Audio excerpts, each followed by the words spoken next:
I guess I had kind of hit on So that. back then, you could sell the booth space to the consumer shows, the trade show, and the magazine itself? Me personally, what Yeah. I did? Yeah, I had started out as a advertising sales guy for Dealer News. We did that for a while until I got promoted. I had a new name. I was advertising manager, advertising sales. And at the same time, when the trade shows came around, of course they're seasonal, then I got pressed into service to sell trade show, which was a natural because they bled into each other. An exhibitor is an advertiser potential and vice versa. So that worked real well, and we did that cross merchandising or promoting in a variety of shows, and sometimes a show would have its own magazine and sometimes not, depending on timing and scope of the show and that type of thing. Well, and where the budget was. We ended up doing a lot of supplements and so specials there if we weren't making our monthly numbers. Yeah, that's true. We did some of that when I was there. And of course we had that spin-off magazine called the IME, After Marketing it was called. That's the one that related to the Vegas show when we first created that. So then so you're doing sales now, you've been promoted, you're doing all that stuff. How did you end up hiring Don Emde? Was he working at Bell at the time? When I hired Don, he was in the goggle business. Huh. He was at, I think it was called Super Seer. Yeah. I knew him from the trade shows, and I admired him and his ethic, and I thought this guy would make a good sales guy for the magazine, or the trade shows for that matter. And so we were growing and needed to move forward and add personnel, so I flew out to Colorado and met Don at his work at Super Seer, and we'd already gotten a clearance. I think Larry or Steve had already contacted Don's boss, so it wasn't just a show up at the door thing. But I went there, met Don, and we probably had lunch or something. Anyway, we talked about the whole business and asked him if he'd want to come to work with us, and he said yeah. So he did. He came in as a sales guy, and so Don and I were both selling ad space. John Murphy, we hired him because we needed an additional guy. We had already, let me think about this, we had already hired Patty Bell. She was like kind of my Gal Friday executive assistant. That's a big sounding name for the job, but that's I think what she did. Secretarial type person.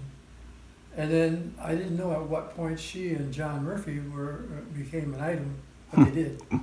And he either came in because Patty was already working there, or he came in after she, or excuse me, he came in because she was there and they had gotten together. But then what happened was Larry Hester wanted to make changes. He wasn't wanting to stick with the status quo any longer. And I don't know his motivations and reasons and all that, but what he did was he got together with somebody at Harcourt Brace Yovanovich, the textbook publishing company. Yeah. And they started talking. And at that time, magazines were being horse traded, bought and sold, different trade magazines in different industries. We had started a waterbed magazine. We had a bicycle dealer showcase. We had a waterbed and stereo audio equipment. So at that time, you'd moved from across from the Crown Restaurant up into the... We moved to Business Center Drive across from John Wayne Airport.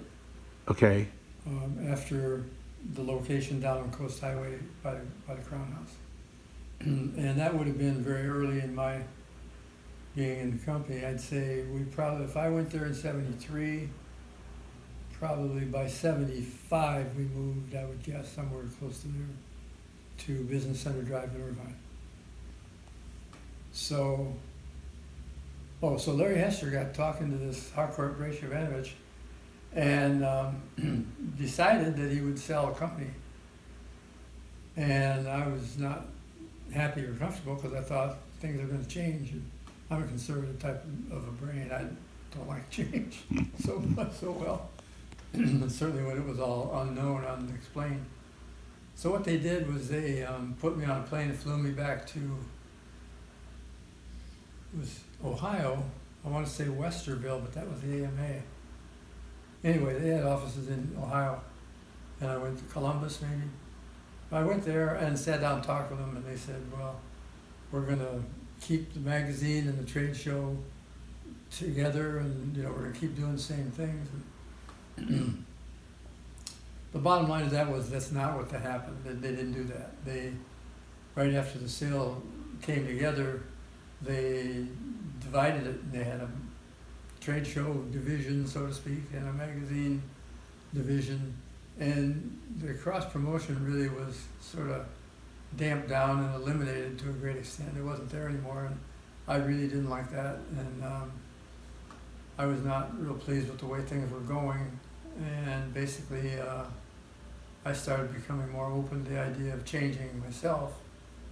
I had a client company at the time, advertising agency, who handled more motorcycle accounts than any other agency did in the business, and who I had a real good relationship with. We created personal relationship activities and whatnot besides the business. And the company I'm talking about was called Burroughs Advertising. And a pretty well-known name eventually was Mike Burroughs and his wife Johnny, who was a designer. Mike was a sales guy. The two of them, they formed this agency and began picking up accounts like Bell. Helmets became one of their accounts. Bell Ray Oil, K&N, a variety of companies in the left coast. And I was immediately involved in all of that as far as liaison, advertising, marketing, so forth. And I basically opened up an office in Costa Mesa and became the West Coast arm of Burroughs Advertising. And so got myself a nice company car and drove around visiting the companies out here, flew up to Seattle and Portland for Warren Winch and Quicker Suspension and companies like that we worked with. So after that split was made, is that when Mike Webster and Ruth Andrades and that crew came in from Great American Exhibits? Yeah, I'm going to be kind of hazy on that, but I think I was still working there when they came aboard, but we weren't really mixing it up together with each other.